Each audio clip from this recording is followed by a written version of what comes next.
When you are pitching to a client and basis the industry that you are engaging in, you need to do a decent amount of research that will give you that kind of market insight and help you understand how your product can be plugged into their overall infra. So sell them a concept rather than a very, like a laundry list of things. I've been with Your Story for about 4 years now. I started my journey here when I was leading innovation engagements between startups, Fortune 500 companies, and investors. Currently, me and the team are responsible to drive revenue for the company, so essentially getting the money in the bank. Hi, I'm Priyanka Shah. I'm the Vice President, Sales and Partnerships at Your Story.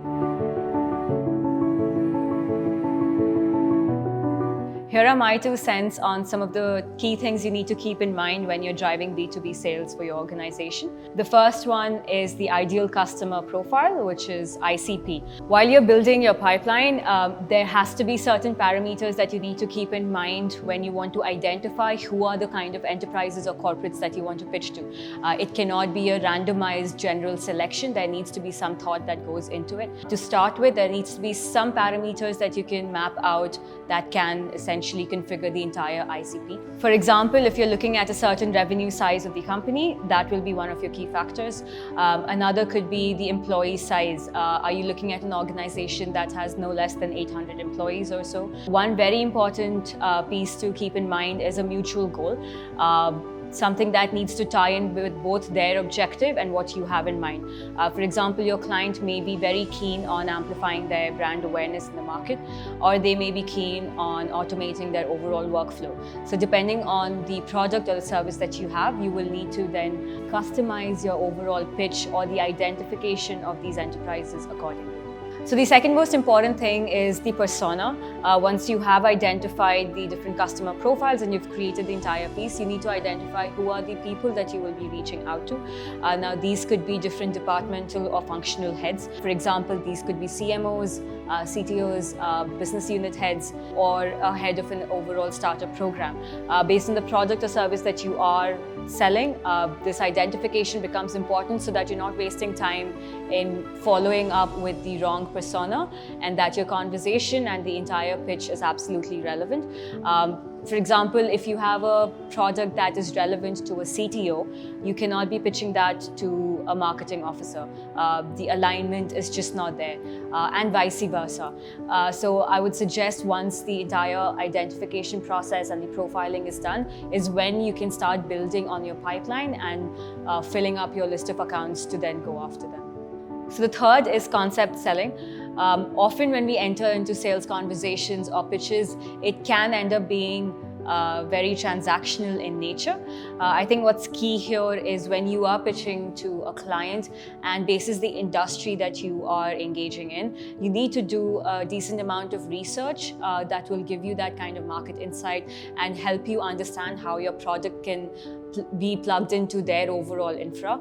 You need to understand what their pain points are. At the end of the day, the people you are talking to or pitching to are also leaders that are trying to drive their own objectives and OKRs that they have for themselves and their teams in their company. So how your product or solution can help them do their jobs better is where it becomes a very value-based engagement. So essentially understanding the problem, presenting that problem to them, which is the gap in the overall industry or their business model, and then presenting the solution, followed by your product or service that you have in mind, that this is how we can come in and help you achieve XYZ things. It needs to be something that is measurable, so you need to define metrics for them as well. But you have to be very mindful that you don't make it very sort of a transactional engagement. So sell them a concept rather than a very, like a laundry list of things. So the fourth is networking. Networking is the bread and butter of any sales manager, any sales leader.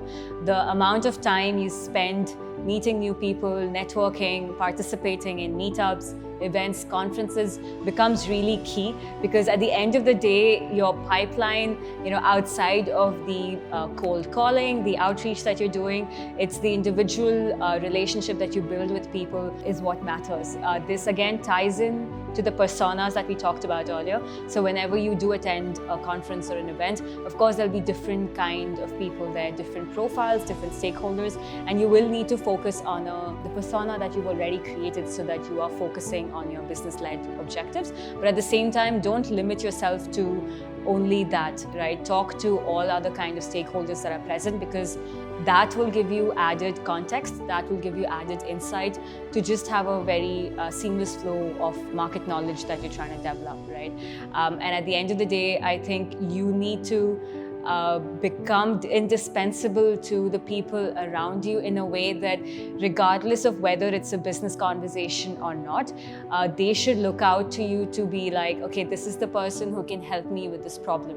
Whether or not that converts into a deal can be secondary, but then this ends up becoming a long-term play where you're driving value not just for the people you're engaging with, but for yourself as well. So you are essentially creating that positioning for your own self in the market and creating that sort of identification that, I become the POC for people to come talk to me about, let's say if it's crypto-based conversations, if it is advertising, if it is marketing, become that person who helps solve their problems regardless of a transactional engagement. The final piece is follow-ups. Now, anybody who's done sales will understand this can feel like a drag. A huge chunk of the time in your day can go in just following up with your clients, but this is a very important touch point right now.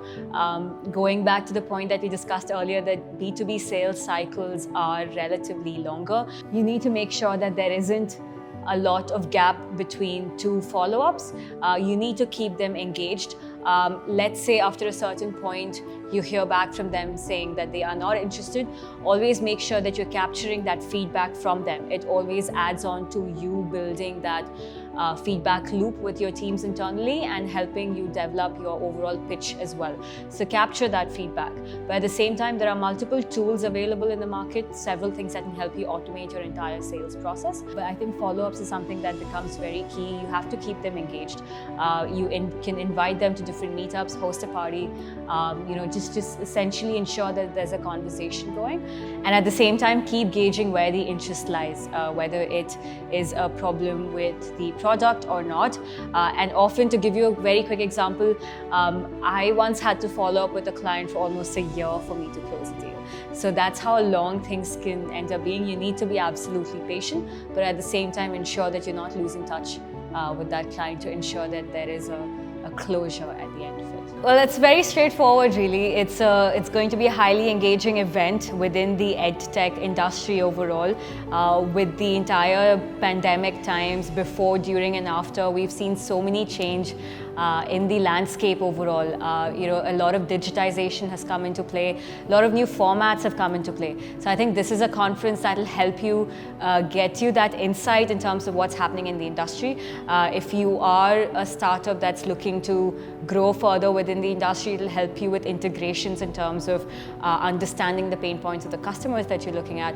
The different stakeholders as well will be participating, from policymakers to enterprises, startups, students, aspiring entrepreneurs within the EdTech industry. So there's a lot to watch out for and a lot to learn, different formats to be explored. So do register and I'll see you there.